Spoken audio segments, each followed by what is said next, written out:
Orgulho LGBTQIA+, governo lança série de iniciativas. Entre elas, aplicativos de transporte de carro e ônibus vão aprimorar políticas de proteção e promoção de direitos dessa parcela da população. Hoje, na apresentação da Voz do Brasil, eu, Mariana Jungmann e Nazi Brum. Assista a gente ao vivo pela internet, acesse voz.gov.br. Hoje foi dia do bate-papo semanal do presidente Lula com o jornalista.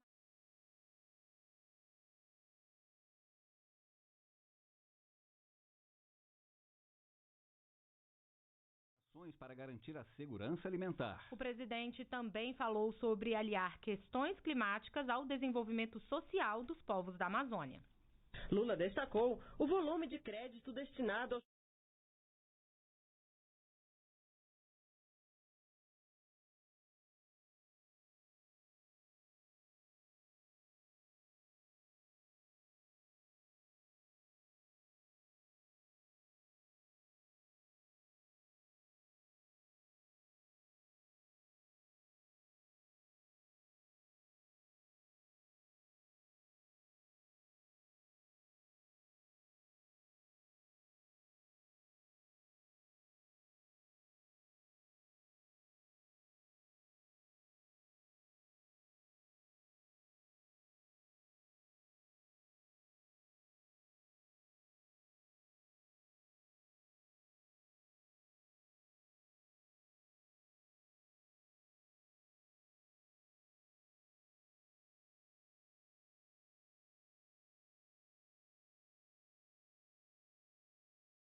Olá! O Brasil é um grande produtor de alimentos, põe comida na mesa dos brasileiros e ainda exporta muito do que produz. E para garantir essa colheita, o governo lançou o Plano Safra 2023-2024 com recursos de 364 bilhões e 200 milhões de reais.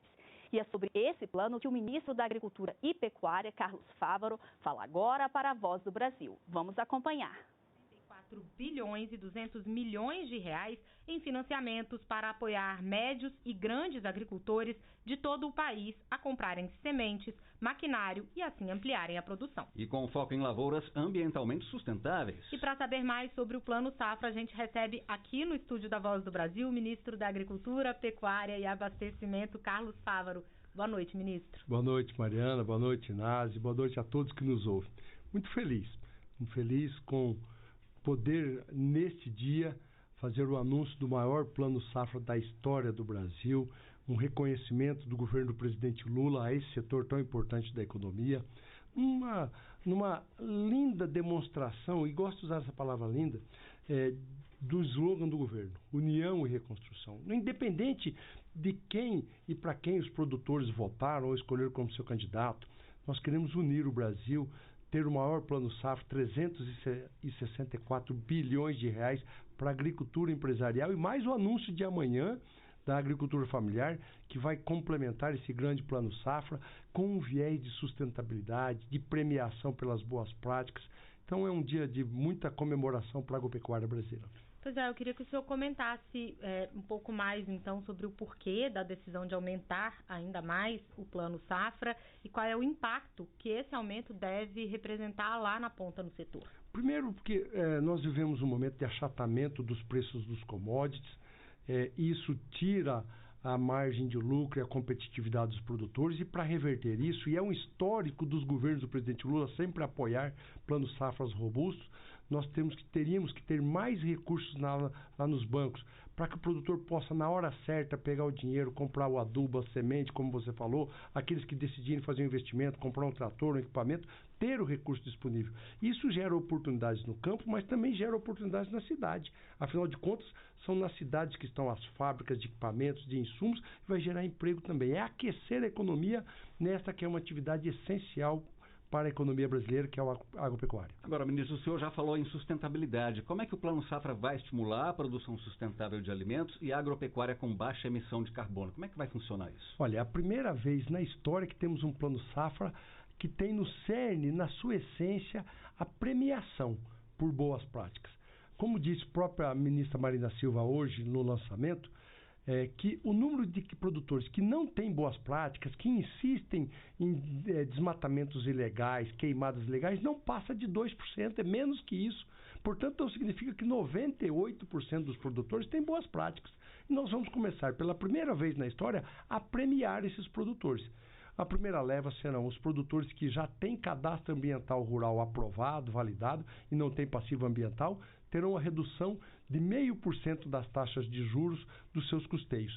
E mais 0,5% para os produtores que têm boas práticas, aumento do uso de bioinsumos, de rochagem, de recuperação das suas terras, cobertura vegetal, a ser regulamentada ainda com os órgãos de controle.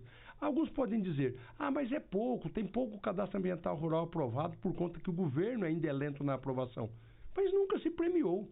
Nós começamos a premiar e vai ser um estímulo, inclusive para o governo, acelerar a aprovação de cadastro ambiental, os produtores se comparecerem mais cumprindo as suas pendências e com isso todos vão passar a receber prêmios por boas práticas. Pois é, essa inclusive tem sido um pouco a palavra de ordem do presidente Lula, né? A gente tem acompanhado de aliar a questão ambiental com a agropecuária e isso é totalmente possível, né, ministro? O Plano Safra está sendo usado então como um instrumento para isso. Claro, um grande instrumento para isso. Não há divergência entre produção e sustentabilidade, ao contrário. Nós temos grandes ativos para ser esse recordista da produção de alimentos, que chega na mesa das pessoas, mas que deve ser feito com sustentabilidade.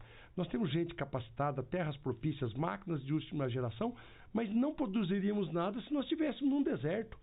O meio ambiente é o grande ativo que gera chuva em abundância, sol na medida certa. Então, valorizar o meio ambiente é fazer o Plano Safra de fato que vai garantir para as próximas gerações a comida na mesa e a sustentabilidade. Ministro, um dos destaques aí do Plano Safra é o fortalecimento dos médios produtores, né? Qual que é a proposta para essa? Olha, apesar das taxas de juros absurdas e insistentes do presidente do Banco Central, de 13,75% ao ano, os juros mais caros do mundo, nós temos a inovação. Primeiro, todo o Plano Safra recorde não teve aumento de taxa de juros. Todos. O ano passado a taxa básica era de 12,75 e agora 13,75 não houve aumento de taxa de juros. E algumas áreas, alguns programas, como para médios produtores, construção de armazém, recuperação de pastagens, investimentos, teve redução de até 2 pontos percentuais na taxa de juros. É um incentivo ao médio produtor. Aumentamos os limites de recurso disponível para ele, para que esse produtor se torne competitivo, eficiente, sustentável e consiga produzir alimento barato para a mesa dos produtores. E a gente vai ter alguma coisa relacionada aos pequenos produtores também? Pequenos produtores terão um grande anúncio amanhã com o ministro Paulo Teixeira, do Desenvolvimento Agrário, com mais recursos subsidiados, com o complemento deste Plano Safra recorde, será então anunciado amanhã num evento especial para os pequenos produtores. Agora, ministro, o Plano Safra também tem aí outra novidade, que é um aumento no volume de recursos para a construção de armazéns. Qual que é o objetivo dessa medida? Veja, Anísio, o Brasil e todos nós comemoramos muito os sucessivos recordes das safras brasileiras. Um ano aumenta 15%, o outro mais 10%, mais 15%, e tantos milhões de toneladas.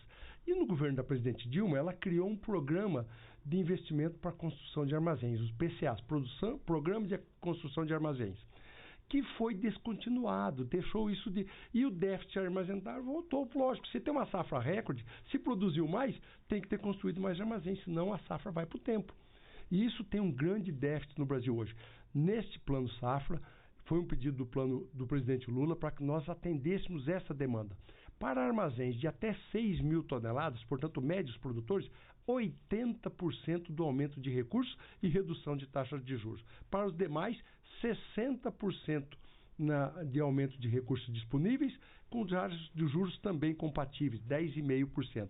Além das linhas dolarizadas, que para aqueles que têm exportação de soja, milho, algodão e tem um hedge natural, portanto não correm risco da variação cambial, há linhas do BNDES com juros de 7,5%, sem limites. Portanto, esse déficit de armazenagem será diminuído gradativamente a partir deste ano, para que nós não possamos ver safra e alimentos no tempo por falta de armazém. A gente falou de maquinário, falou agora de armazenagem, vamos falar um pouco de irrigação. Foi registrado um aumento de 30% nos valores destinados ao ProIrriga, né, que é o programa de financiamento à agricultura irrigada e ao cultivo protegido. Como é que funcionam esses programas? Fala um pouco mais deles para a gente. Essa é outra grande prática sustentável. Na medida que você leva a irrigação e aquela terra, ela passa, aquele pedaço de chão passa a ter a excelência em produtividade, você extrai mais dela sem risco de intempéries climáticos, você passa então a ter um grande programa de sustentabilidade. Investir na irrigação é ter mais alimento com menos uso de terra e de forma sustentável também com o uso da água. Isso faz parte de todo o Plano Safra, por isso o uso sustentável do solo será reforçado com um aumento de 30% de recursos e também com taxas de juros reduzidas nesse Plano Safra. Agora, ministro, todos os grupos aí estão com taxas de financiamento reduzidas, como o senhor disse, elas estão mais em conta? Não todos, né? A gente tem que reconhecer que a taxa de juros, só de não ter aumentado, porque o Plano Safra de 2022-2023 foi construído com uma taxa básica de juros de 12,75%. Este ano está 13,75%. E não houve aumento de taxa de juros. Então, pela lógica, todo o Plano Safra não teve aumento, então tem uma redução de 1%. Além dessas premiações e algumas linhas para médios produtores também teve redução de taxa de juros. Por quê? Porque nós decidimos, e foi um pedido do presidente Lula, ampliar o número de recursos disponíveis, para que não falte recurso para nenhum produtor comprar os seus insumos e fazer a sua safra. E como é que esses investimentos, então, na agricultura podem afetar o consumidor final, a mesa das pessoas? Bom, primeiro que ao colocar esse grande volume de recursos na economia, isso aquece a economia. Quem vai buscar um custeio, vai comprar um insumo, vai no comércio, vai gerar emprego, vai gerar oportunidades na indústria, no comércio e também nós temos a condição de produzir alimentos mais baratos. Você vê que de janeiro para cá, 1 litro de óleo de soja estava a R$ 8,50 em várias regiões do país e hoje está R$ 4,00. O quilo de carne já baixou em média 20%, 25%. Nós temos uma acomodação do preço dos alimentos, um plano safra que ajude o produtor a financiar de forma mais efetiva e mais barata a sua safra, vai refletir em alimento mais abundante na mesa do produtor e alimento de qualidade. Bom, nós conversamos com o ministro da Agricultura e Pecuária, Carlos Fávaro. Ministro, muito obrigado pela participação aqui na Voz. Eu que agradeço, está sempre chegando pelos microfones da EBC, na Voz do Brasil. É uma grande oportunidade de comunicar com os brasileiros. Eu fico muito orgulhoso de ter sido convidado por vocês. A gente que agradece, ministro. Bom, e como o ministro acabou de nos explicar na entrevista, esse é o maior. Você acompanhou aí a entrevista do ministro da Agricultura e Pecuária, Carlos Fávaro, para a Voz do Brasil. O ministro deu detalhes do Plano Safra 2023-2024, que vai financiar a produção de alimentos do país com mais recursos para médios e grandes produtores agropecuários. Continue ligado aqui na TV Brasil e siga também as nossas redes sociais. Até a próxima!